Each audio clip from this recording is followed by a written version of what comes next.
Hello, আসসালামু আলাইকুম।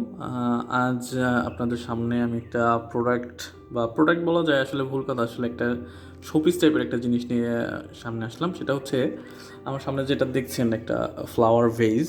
এটা আপনার মনে হতে পারে এটা হচ্ছে সিমেন্টের, বাট এটা সিমেন্টের না। এটা একটা কাগজের তৈরি জিনিস। এটা আমার আম্মু যেটা করছেন, উনি হচ্ছে আমার যে পুরনো আহ, কিছু খাতা ছিল লেখার, এইগুলো হচ্ছে বাসা অনেক দিন ধরে ছিল আর কি। তো আম্মু এর আগে হচ্ছে আমাদের টেবিল টেবিল তৈরি করছে বিভিন্ন কাগজ দিয়ে আর কি, ওইগুলো আছে। আর আরও কিছু কাগজ ছিল, তো লাস্টে এইটা দিয়ে তিনি হচ্ছে মানে এইটা তৈরি করছেন। তো আপনি যদি দেখেন আমি এটা কিন্তু বেশ হার্ড। অনেকে ভাবতে পারেন যে এটা, এই জন্য আমি দেখি এটা থিকনেসটা দেখুন, বেশ ভালোই একটা থিকনেস এবং বেশ মোটা একটা জিনিস আর কি, হার্ড, যেটা আপনি সহজে যে ভাঙবে এমনও না আর কি। তো এটার আপনি যদি নিচেটা দেখাই, বেশ সমান।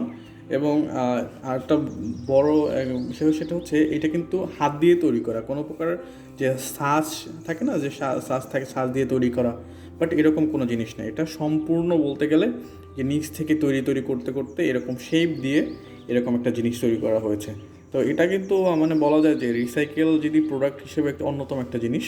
তো আমি মনে করি যাদের পুরনো বাসায় কাগজ থাকে, অব্যবহৃত কাগজ, মানে থাকে না যে অনেক দিন ধরে পড়ে আছে, কোনো কাজে লাগছে না, ভাবছেন যে বিক্রি করে দেবেন কেজি দরে, তো তারা চাইলে এরকম জিনিসগুলো আপনারা তৈরি করতে পারেন। তো এরকম জিনিসের তৈরি করার যে ভিডিও টিউটোরিয়াল আমাদের এই ইউটিউব চ্যানেলে আছে, আপনারা চাইলে দেখতে পারেন। তো সে পর্যন্তই, ভালো থাকুন, দেখা হচ্ছে নতুন কোনো ভিডিও নিয়ে। আসসালামু আলাইকুম।